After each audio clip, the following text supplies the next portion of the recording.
আর এবার যে খবরে নজর রাখবো, যে ছবি আপনাদের দেখাবো, প্রচারে বেরিয়ে মেজাজ হারালেন শতাব্দী রায়। দলীয় কর্মীদেরই ইডিয়েট বলে ধমক দিলেন। দেখুন।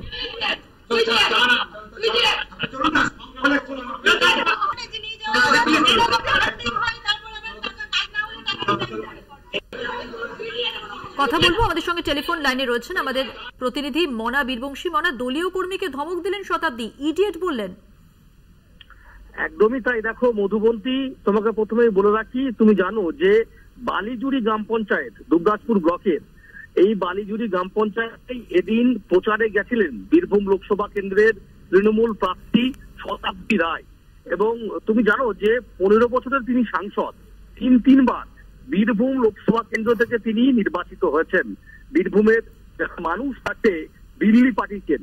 সেই বালিজুড়ি গ্রাম পঞ্চায়েতের অধীনে তৃণমূলের এক কর্মী শতাব্দী রায়কে জিজ্ঞাসা করতে যান যে দিদি, এই 15 বছরে বালিজুড়ি গ্রাম পঞ্চায়েতের অধীনে থাকা যে সমস্ত গ্রাম, সেই গ্রামে কি ডেভেলপমেন্ট আপনি করেছেন। পাশাপাশি আরো একটি প্রশ্ন করেন যে যেহেতু পাথুরি এলাকায়, তুমি জানো দুর্গাপুর অঞ্চলটা, এবং সেখানে জলকষ্ট প্রচন্ড, ব্যাপকভাবে জলকষ্ট, এবং সেখানে জল প্রকল্পের জন্য টাকা বরাদ্দ হয়েছিল, সেই টাকা নাকি ঘুরে গেছে। টাকা ঘুরে গেল কেন, এই প্রশ্ন করতেই কার্যত বীরভূম লোকসভা কেন্দ্রের তৃণমূল প্রার্থী, তারকা প্রার্থী শতাব্দী রায়, তিনি কিন্তু মেজাজ হারিয়ে ফেললেন।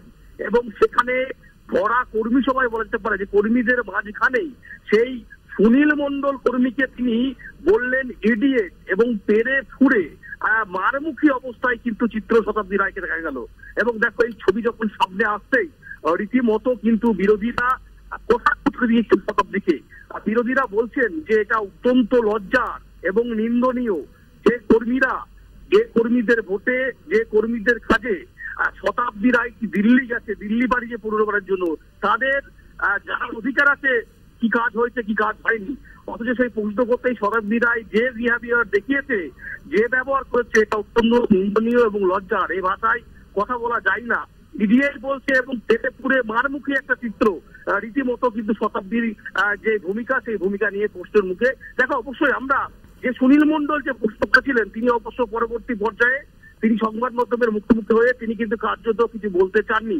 তিনি বলছেন তিনি কিছু হিসেব নিকাশ চেয়েছিলেন, তার পরিপ্রেক্ষিতে এ ধরনের কথা। এবং তিনি শতাব্দী রায়কে ক্যামেরার সামনে বলছেন, কলকাতা টিভির ক্যামেরার সামনে বলছেন যে শতাব্দী রায় উনি বয়সে অনেক সিনিয়র, উনি বলেছেন ঠিক আছে, উনি কার্যত নত স্বীকার করে তিনি ভয়ে কিন্তু পিছিয়ে গেছেন।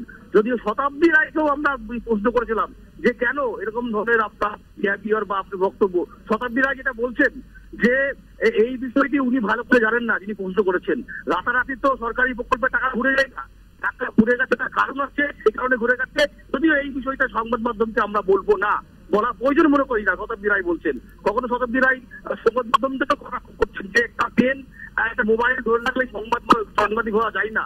আমরাও ছবি ফেসবুকে আপলোড করবো, এরকম খুব স্বাভাবিকভাবেই। দেখো, তুমি জানো যে ৪র্থ দফা নির্বাচন ১৩ই মে, তার আগে শতাব্দী রায় এই যে বালিজুড়ি গ্রাম পঞ্চায়েত, তুমি জানো যে বালিজুড়ি গ্রাম পঞ্চায়েতের আরেকটা ইতিহাস রয়েছে। অনুব্রত মণ্ডল, তুমি জানো তার তিহার যাত্রা আটকে ছিল।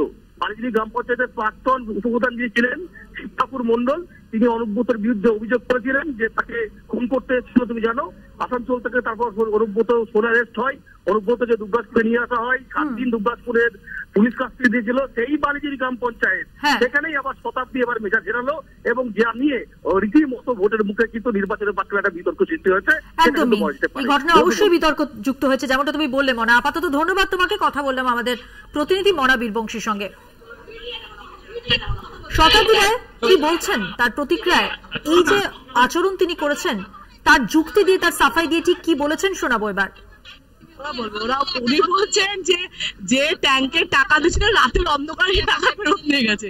এটা তো হয় না, এটা তো ব্যাংক টু ব্যাংক ট্রান্সফার হয়, এটা কি ক্যাশ টাকা ফেরত নিয়ে যাওয়া?